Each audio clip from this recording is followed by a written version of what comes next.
Boa noite a todos. Sejam todos muito bem-vindos. Estamos aqui dando início a mais um estudo. Hoje estaremos recebendo o nosso colaborador Harrison. Então, neste momento, convidamos para a nossa prece inicial. Convido a todos a fecharem os olhos, serenar o pensamento e o coração. Agradecendo ao nosso mestre e amigo Jesus a oportunidade bendita de estarmos aqui mais uma vez. Rogando, Senhor, o teu amparo e proteção a todos os lares, a todos que aqui estão acompanhando este estudo, ao nosso amigo Harrison que irá proferir a palestra, e também, Senhor, que a tua proteção e amparo possa chegar a todos que estão internados, estão precisando deste momento, do teu amparo, da tua proteção. Sabemos, Senhor, que nada acontece por acaso. E assim, confiando nas suas bênçãos e no seu amparo, estamos aqui mais uma vez dispostos ao aprendizado, para assim continuarmos a nossa caminhada, sempre seguindo os seus passos. Agradecemos, mestre amigo, por todas as oportunidades deste dia e pedimos que permaneça nos amparando, conduzindo, hoje, agora e sempre. Que assim seja. Queridos irmãos, queridas irmãs, boa noite. Na nossa palestra de hoje, nós vamos trabalhar o tema Semeando a Paz Interior. Bom, por que eu escolhi esse tema? Porque refletindo a respeito da sociedade moderna dos dias atuais, o que a gente percebe é que as pessoas, de modo geral, estão muito inquietas, muito aflitas. E aqui eu não falo de um grupo pequeno de pessoas, né? Pelo contrário, a sociedade, de modo geral, está muito atormentada, né? E nós não podemos atribuir esse desequilíbrio generalizado exclusivamente à pandemia, porque isso já vinha muito antes da descoberta do Covid-19, né? Como nós podemos ver, há muitos indícios hoje de que a sociedade precisa de mais paz interior. Por exemplo, vejamos a taxa elevada de suicídio em todas as faixas etárias. Crianças que estão entrando na adolescência hoje tiram ou tentam tirar a própria vida, né? A depressão que alcança números alarmantes.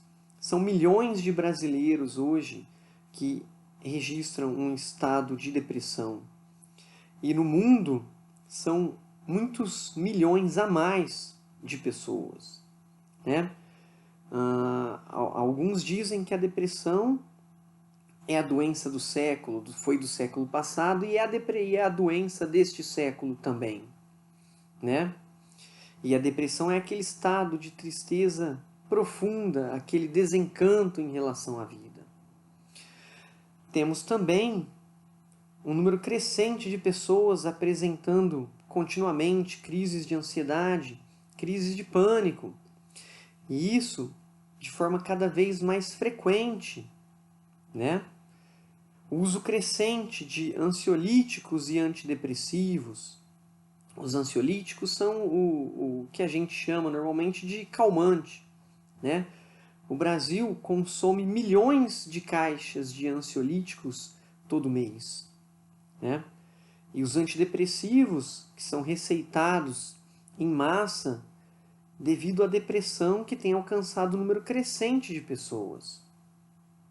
E por fim, o aumento, né, não é um aumento esporádico, é um aumento contínuo, ano após ano, que nós temos observado, é que o consumo, o uso de drogas tem aumentado dentro da nossa sociedade.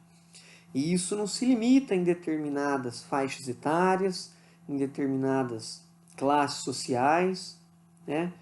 Então é um mal que tem afligido de modo geral a nossa sociedade, as nossas famílias. Então, levando tudo isso em consideração, é fácil perceber que a sociedade encontra-se desnorteada, né? E aí então vem a pergunta: como cultivar a paz dentro de nós mesmos? E a resposta não é simples, eu já lhes adianto. Mas também lhes adianto que a resposta a esta questão encontra-se no Evangelho de Jesus. E é sobre isso que nós iremos conversar ao longo desse vídeo. Perdão. Bom, vamos começar rememorando uma passagem da vida de Jesus, quando ele estava com Pôncio Pilatos, né, que ficou conhecido por aquela atitude mesquinha de lavar as mãos. E Pôncio, então, indaga a Jesus: sois o rei dos judeus? E nisso, com aquela postura sempre humilde, Jesus lhe respondeu então: meu reino não é deste mundo. No Evangelho, capítulo 2, nós encontramos uma orientação dos Espíritos, né, que esclarece que naquele momento o que Jesus estava fazendo era sinalizando claramente a vida futura, né, a vida do Espírito que não termina com a morte do corpo físico. Na Terra, portanto, estamos todos apenas de passagem, meus irmãos, minhas irmãs. Nossas dores e sofrimentos não irão durar para sempre. É importante que tenhamos isso em mente. Na verdade, essa ideia de um sofrimento eterno é incompatível com a ideia que nós alimentamos de um Deus bom, misericordioso e justo. Né? Deixa eu exemplificar para vocês o que eu estou querendo dizer. Eu tenho um filho que em junho completa 3 anos. Como toda criança de 3 anos, meu filho é muito bagunceiro, né? Graças a Deus é sinal de muita saúde. Bom, às vezes ele faz umas artes aqui e eu falo 5 minutos de castigo. Aí ele faz uma carinha que eu fico com tanta dó que depois de 1 minuto eu falo para ele: tá bom, pode sair do seu castigo, né? Então, se nós, que somos criaturas extremamente imperfeitas, somos misericordiosos, por assim dizer, perante nossos filhos, imaginem vocês a imensidão da misericórdia divina desse Pai que é todo amor, toda bondade, toda justiça e sabedoria, né? Obviamente, não dá para a gente conceber que Deus iria nos condenar a um sofrimento eterno. Então, os sofrimentos que nós vivenciamos no dia a dia, na nossa existência carnal, né, nessa que nós estamos passando nesse momento, pela qual estamos passando nesse momento, são sofrimentos temporários. Nada dura para sempre, meus irmãos. Nós precisamos ter isso em mente se nós queremos alcançar a paz de espírito, né? Eu sei que as angústias, que as aflições são muitas, enfermidades cruéis que atingem a nós ou a um ente querido. Como repousar em paz, né, quando sabemos que nossos dias encarnados na Terra estão contados, estão chegando ao fim? Como repousar tranquilamente quando vemos um familiar amado sofrendo em decorrência de uma enfermidade muito grave, né? Temos também a desencarnação de uma pessoa que amamos muito. Mesmo tendo o conhecimento que nós temos na doutrina espírita, a saudade ainda permanece, ainda atormenta os nossos corações. Quando aquele que amamos e cuja companhia nos era comum e muito agradável, de repente retorna ao plano espiritual, né? que sofrimento. Não dá para a gente negar, né, que a saudade atormenta os nossos corações. A perda do emprego, né? Que situação mais terrível quando a gente chega para trabalhar e é comunicado de que nós não precisamos comparecer mais ao nosso trabalho. A primeira coisa que nós pensamos é: e agora, como é que eu vou pagar as minhas contas? Né? Muitas vezes nós temos pessoas que dependem de nós e aí a aflição é muito maior. Relações familiares turbulentas, tumultuadas, né? Muitas vezes um casal que não consegue se entender, né? Durante o namoro era uma maravilha, e depois casaram e aí tudo virou de cabeça para baixo, e aí são brigas atrás de brigas, né? Então, como ter paz diante de uma situação como essa? Às vezes um filho que não se dá bem com um pai e uma mãe, ou vice-versa, uma relação tumultuada entre o sogro e a nora, entre o genro e a sogra, né? Então tudo isso costuma tirar a nossa tranquilidade.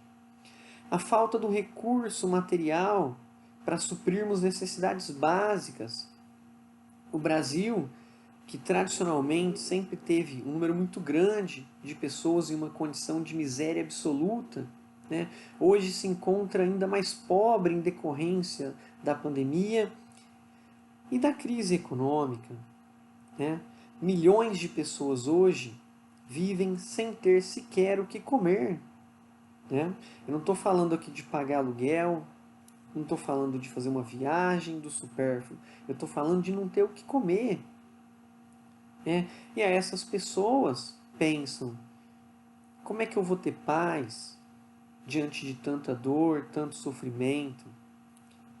Às vezes, um patrimônio que nós conquistamos durante toda a vida é perdido em poucos momentos, e aquilo gera muita dor, muita angústia dentro de nós. Né? Às vezes, estamos passando por uma dificuldade e aqueles com quem imaginávamos que poderíamos contar se afastam de nós. Né? Quanta dor, quanta amargura que isso traz a nossos corações. A deslealdade e a indiferença com as quais nós convivemos por todo lado. Tudo isso gera muita angústia, muita ansiedade, muita aflição em nossos corações. Né? Como não sofrer? Como se manter em paz ao lidar com situações tão angustiantes? Mas nesses momentos de aflição, pensemos nas revelações que a doutrina espírita nos trouxe. A vida futura e a reencarnação, sendo esta última experiência transitória no corpo físico para nossa própria iluminação. Nos momentos de dor, procuremos nos recordar da imortalidade da alma e da transitoriedade da experiência no corpo físico. Tudo passa, meus irmãos e minhas irmãs. Por maior que seja o nosso sofrimento, tudo passa. Tudo passa e amanhã, quando estivermos de volta à pátria espiritual, que é a nossa verdadeira pátria, entenderemos melhor a razão das lágrimas de hoje, dos espinhos que encontramos no nosso caminho. Não nos aflijamos, pois, com as dificuldades momentâneas. Mesmo depois da noite mais longa, o dia volta com a presença marcante do sol e seus raios acolhedores. A penumbra não dura para sempre. Se desejamos a paz interior, nos momentos de dificuldade, busquemos forças em Jesus. Lembremo-nos de que nem no Calvário ele se desesperou. E eu digo mais: quando Jesus estava planejando reencarnar entre nós, sem ter necessidade, porque Jesus é um Espírito perfeito, ele conseguiu vislumbrar o futuro terrível que ele teria encarnado. e ele decidiu mesmo assim pela existência entre nós, né? Por se ligar a um corpo material e nascer entre nós, porque ele sabia que toda dor, todo sofrimento seria transitório e logo ele regressaria à pátria espiritual. Lembremos de Jesus nos momentos de sofrimento. Jesus que nos disse: bem-aventurados os aflitos, porque serão consolados. Nós encontramos essa passagem no capítulo 5 do Evangelho segundo o Espiritismo.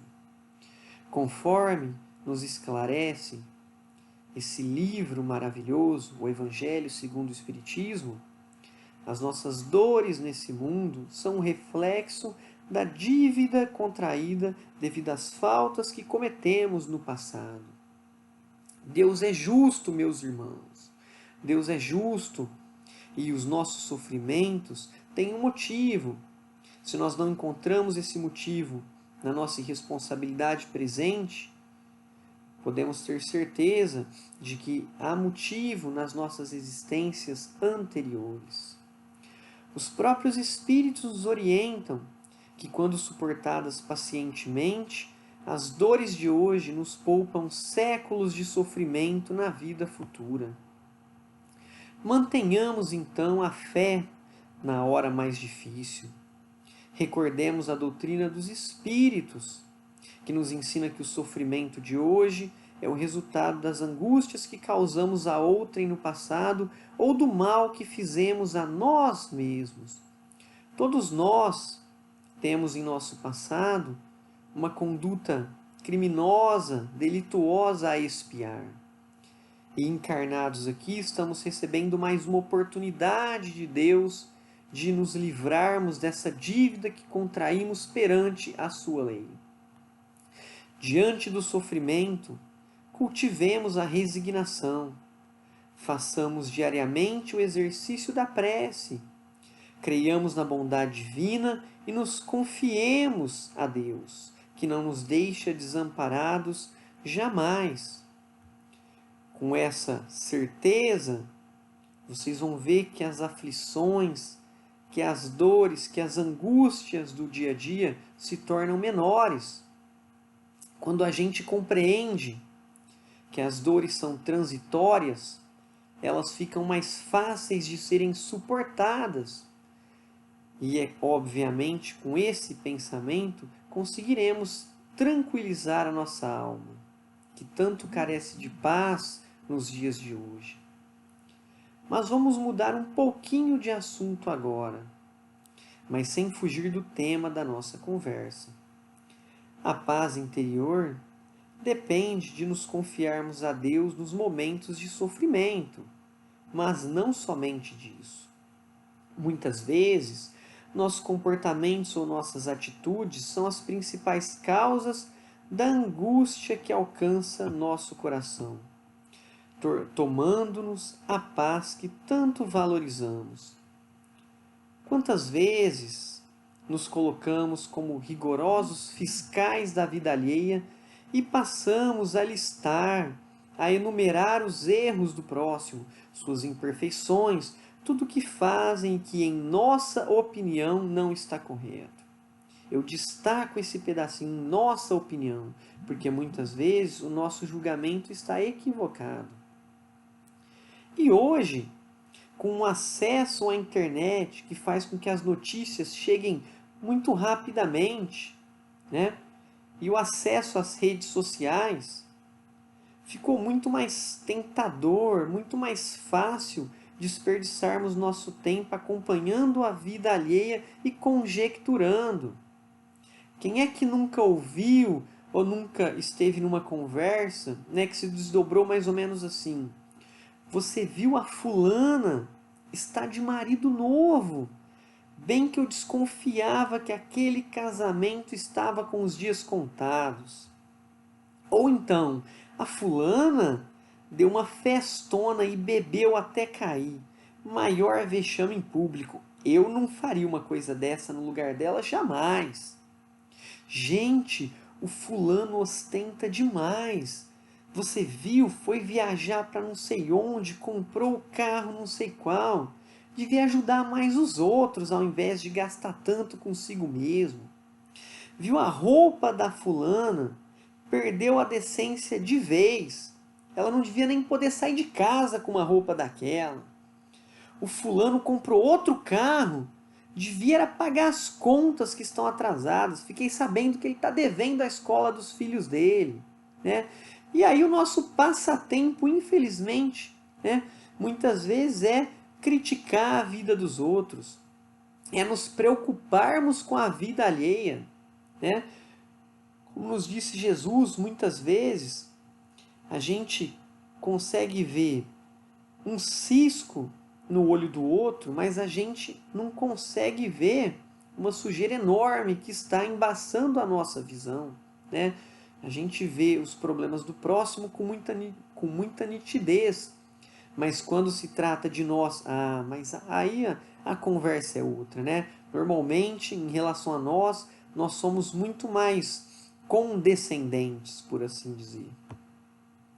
Todavia, no Evangelho, no capítulo 10, a orientação que recebemos da espiritualidade é bem diferente desse tipo de comportamento. Sede, pois, severos para convosco e indulgentes para com os outros, pois a indulgência acalma, ao passo que o rigor irrita. A indulgência acalma o coração, traz paz a nós mesmos. Não tem nada melhor do que usarmos nosso tempo cuidando da nossa vida, aproveitando as pessoas que estão a nosso lado, compartilhando suas vidas conosco. Vamos usar o tempo que nos foi concedido por Deus para vivermos o Evangelho de Jesus e não para vigiar se os outros fazem isso. Porque se nós nos ocupamos com a vida alheia, obviamente nós estaremos sempre inquietos, né? Porque incomoda muito a gente ver, olha, o outro não faz isso, o outro não faz aquilo, olha ali, a pessoa tem um comportamento corrupto, o ciclano tem um caso extraconjugal, Beltrano não cuida dos filhos, né? Tudo isso deixa nosso coração muito inquieto, quando na verdade nós deveríamos estar nos ocupando única e exclusivamente das nossas imperfeições, buscando aprimorarmos o nosso espírito, os nossos valores morais. É desgastante ocupar o cargo de fiscal do planeta, viver antenado nos erros alheios, como se essa fosse a única paisagem no mundo capaz de atrair nossa atenção. Sejamos, pois, mais indulgentes no dia a dia. Deixemos os erros do próximo para Deus. Ninguém vai mudar o mundo anotando o que todos fazem de errado. Provavelmente vamos apenas afastar as pessoas do nosso lado e deixar o nosso coração ainda mais inquieto. Agora, tão importante quanto a indulgência é o perdão, o esquecimento das ofensas que foram direcionadas a nós. E aqui vamos pensar o seguinte: às vezes as ofensas direcionadas a nós são muito graves, né? Mas outras vezes elas são mínimas. Só que independentemente de serem graves ou serem muito pequenas, o melindre costuma ser o mesmo, né? Nós ficamos rememorando aquela situação, aquela ofensa, e com isso nós mantemos nosso coração atormentado. Vamos pensar comigo. Quando nós sujamos uma parte do corpo de lama, nós não ficamos espalhando essa sujeira para o restante do corpo. Quando nós estamos em um lugar com um odor fétido, nós buscamos sair rapidamente desse lugar. Nós não ficamos parados, respirando aquele ar demoradamente, inspirando aquele odor horrível. Nós não fazemos isso. Quando a enfermidade nos visita, buscamos rapidamente o tratamento adequado para retomarmos a saúde, né? Ninguém se sente feliz doente. Pois bem, procuremos agir assim também com as ofensas recebidas do próximo. Ao invés de ficarmos remoendo, demorando-nos em pensamentos que apenas nos magoam mais, afinal, cada vez que rememoramos uma ofensa dirigida a nós, é como se fôssemos ofendidos de novo. Procuremos, ao invés disso, exercitar o perdão. Esquecer as ofensas não é apenas uma virtude cristã, mas também tratamento para a nossa alma. Esquecer as ofensas é a melhor maneira de recuperarmos a paz dentro de nós mesmos. Eu vou contar um caso para vocês. Eu sou professor, né? E em uma oportunidade, um aluno foi extremamente grosseiro comigo, né? Mas passou. Eu não iniciei um bate-boca em sala de aula, né? Eu respondi para ele e passou, né? Encerramos por ali. Mas muitos dias depois eu ficava rememorando aquela situação, aqueles comentários desagradáveis que o aluno tinha dirigido a mim, né? E cada vez que eu rememorava aquela situação, é como se eu estivesse passando por ela novamente. Depois de 2 ou 3 dias, eu pensei comigo mesmo: chega de ser ofendido, né? É hora de tocar o barco, né? De seguir adiante. E aí eu comecei a me cobrar para não ficar pensando mais naquilo, porque eu percebi que aquilo atormentava a minha alma, né? Então façamos isso, de modo geral, quando formos ofendidos pelo próximo. Porque nós, muitas vezes, ofendemos as pessoas com quem convivemos também. E nós carecemos do perdão deles também, né? Então, não é só uma questão de caridade, porque na oração dominical, Jesus nos ensina. Quando nós nos dirigimos ao Pai pedindo perdão, nós devemos dizer: perdoe as nossas ofensas à medida em que perdoarmos os nossos semelhantes.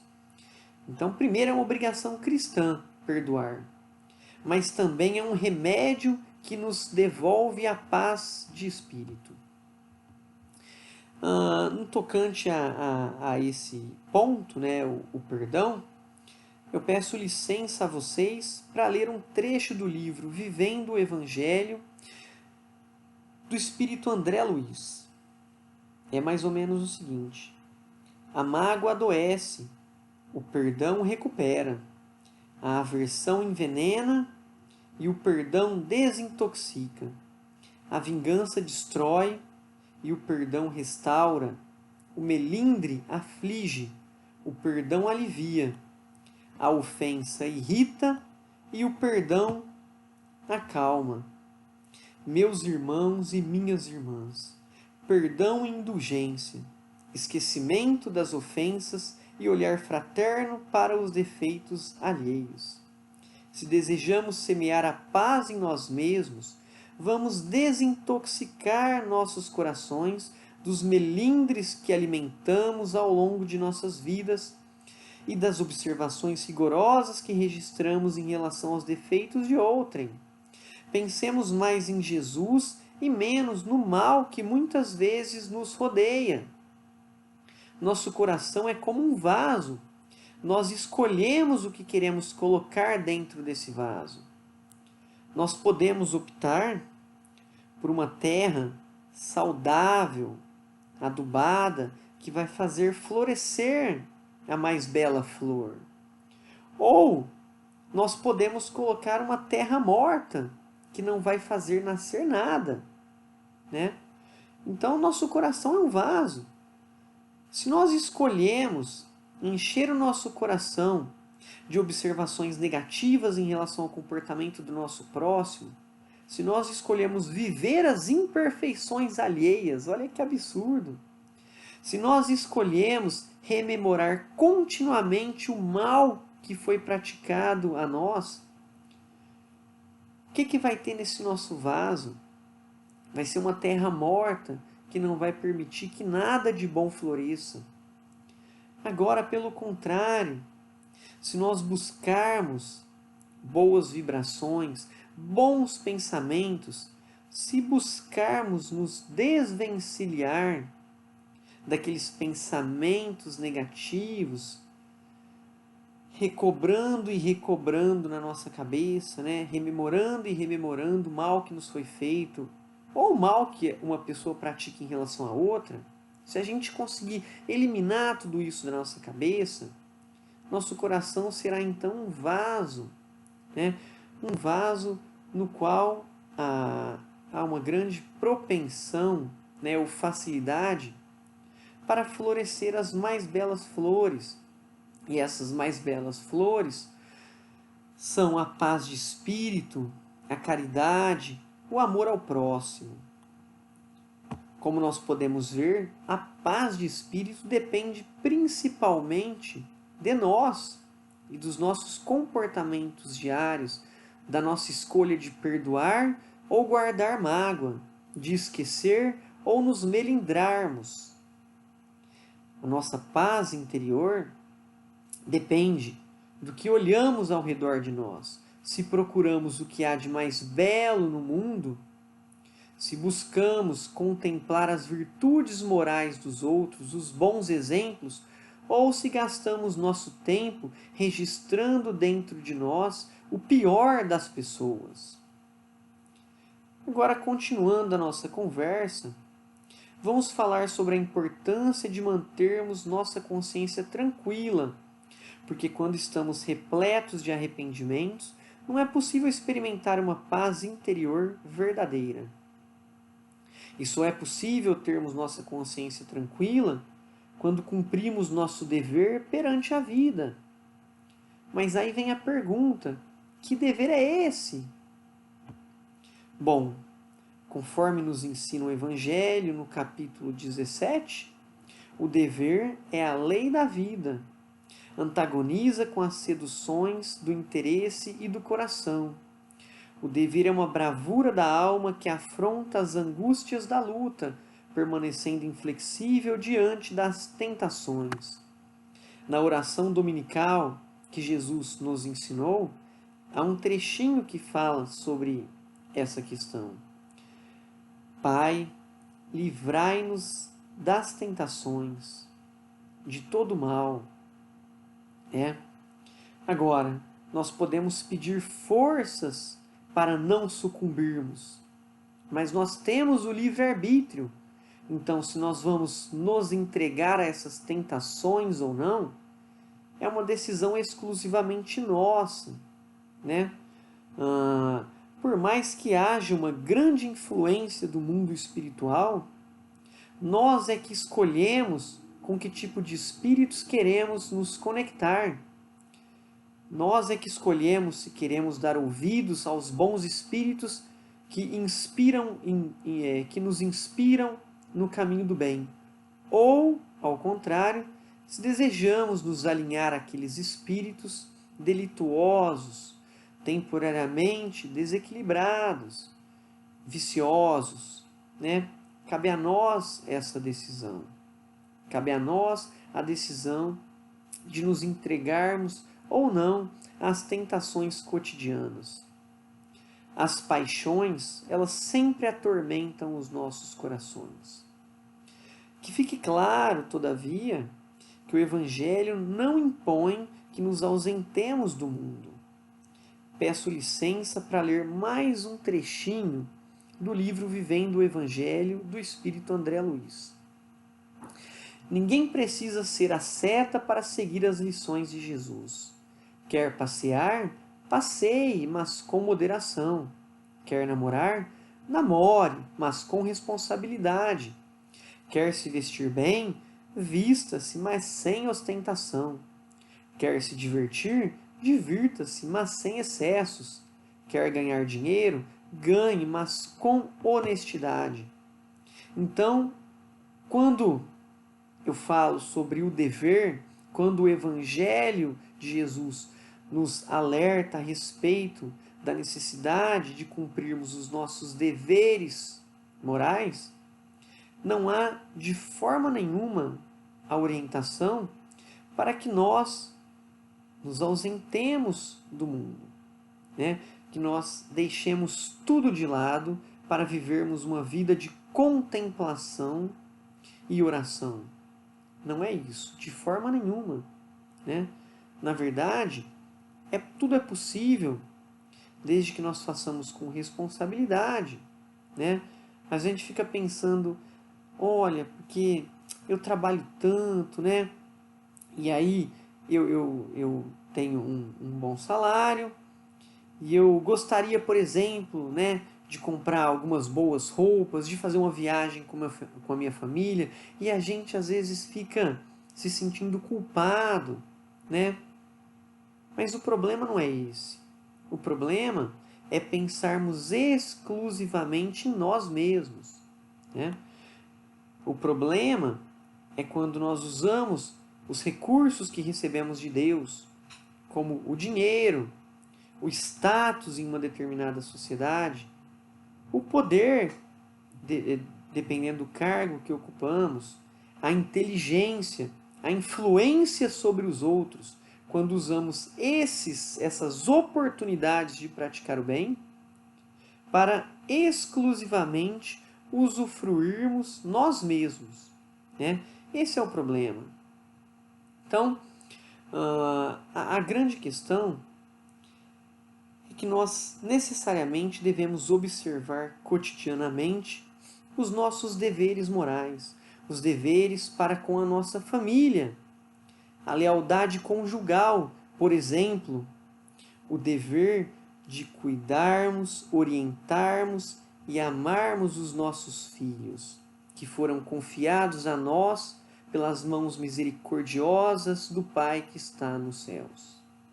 O dever em relação ao nosso trabalho, porque nós devemos, na esfera profissional de nossas vidas, dar sempre o melhor de nós, né? O dever para com os nossos vizinhos, buscando não atrapalhá-los quando damos, por exemplo, uma festa ou estamos ouvindo música ou etc. O dever para com as pessoas com quem nos relacionamos, principalmente quando estabelecemos com elas laços de confiança. Quando alguém confia em nós, nós temos um dever moral de não decepcionar essa pessoa, de não agir para com ela de forma desleal, né? Nós temos o dever moral de nos controlarmos perante os excessos e as facilidades e as viciações do mundo material. Tudo isso é o dever que nos é imposto pela lei da vida. Mas o dever vai além desse senso de responsabilidade. O dever precisamente começa no ponto em que ameaçamos a felicidade ou a tranquilidade do nosso próximo. Se cumpridores dos nossos deveres perante nossos semelhantes e nós mesmos, ao nos deitarmos, temos nossa consciência leve, tranquila, livre de pesares e arrependimentos. Não podemos supor que é possível alcançar um estado de paz interior se estivermos em constante conflito com nós mesmos. Se nossos atos são reprovados por nossa consciência, é sinal de que devemos alterar o caminho percorrido, pois é na consciência que está escrita a lei de Deus, conforme resposta à pergunta número 621 do Livro dos Espíritos. Muitos até tentam calar a consciência e fazem isso de muitas maneiras. Alguns abusam de substâncias entorpecentes, o álcool, as drogas. Outros perseguem desesperadamente os prazeres materiais e aí passam a ter, por exemplo, uma conduta sexual completamente desregrada e desrespeitosa para com os sentimentos alheios. Há um outro grupo ainda que passa a se ocupar de 1000 futilidades, ocupar a cabeça de 1000 maneiras diferentes, mas com nada que importa de verdade, para não ter que pensar sobre os erros que cometeram ou que continuam cometendo em suas existências. No fundo, cada uma dessas pessoas procura calar sua consciência, que tenta alertá-las quanto ao próprio comportamento delituoso perante a lei da vida. Mas, se desejamos estar em paz, Tornemo-nos fiéis cumpridores dos nossos deveres para conosco e para com nossos semelhantes. Obviamente, Deus não espera a perfeição de ninguém por enquanto. Eu digo por enquanto porque ainda estamos muito longe da perfeição que alcançou Jesus. Mas um dia nós chegaremos lá. Bom, de qualquer forma, de nós hoje, nosso Pai espera que assumamos o compromisso de nos esforçarmos no bem, de nos esforçarmos para cumprirmos os nossos deveres morais. Nem sempre será possível manter a calma, mas é importante nos dedicarmos a cultivar a harmonia. Em alguns momentos, ainda iremos nos irritar com o nosso próximo, mas é importante evitarmos a exaltação e as palavras que ferem a sensibilidade alheia. Às vezes cairemos perante as ilusões e facilidades da carne, mas depois da queda, busquemos nos soerguer e dignificar nossos atos novamente. Os erros são parte do processo de iluminação íntima, de autoiluminação. Fazem parte da caminhada. Precisamos praticar o auto-perdão também, não é? Então, se agora mesmo nós estávamos falando sobre a importância de perdoar o próximo, agora vamos falar sobre a importância de perdoarmos a nós mesmos, porque nós não somos perfeitos e Deus ainda não espera isso de nós. É importante que fique claro. Um dia seremos, mas ainda não somos, então os erros fazem parte do caminho. Mas é importante caminharmos sempre com dignidade. Se nós erramos e caímos, então vamos nos levantar, erguer a cabeça e dignificar novamente a nossa postura, não é? Não podemos jamais nos esquecer da obrigação moral de nos esforçarmos diariamente para sermos melhores hoje do que fomos ontem e sermos melhores amanhã do que somos hoje. Mas é necessário, nesse trajeto, nos perdoarmos quando não fomos capazes de praticar o Evangelho de Jesus. Eu não estou dizendo que nós devemos nos acomodar com as nossas imperfeições morais. O que eu estou dizendo é que nós devemos nos perdoar quando erramos. E em seguida devemos nos levantar e continuar com o nosso esforço de cada dia para sermos melhores sempre. Como diria Chico Xavier, numa frase que eu procuro lembrar sempre, aos outros dou o direito de ser como são, a mim dou o dever de ser cada dia melhor. Essa frase, ao mesmo tempo em que nos lembra a necessidade de sermos indulgentes e perdoarmos o nosso próximo, ainda faz referência aos nossos deveres morais, a necessidade de nos colocarmos sempre em busca do nosso próprio aprimoramento moral. Se nós tivermos uma postura como essa, com certeza teremos paz interior.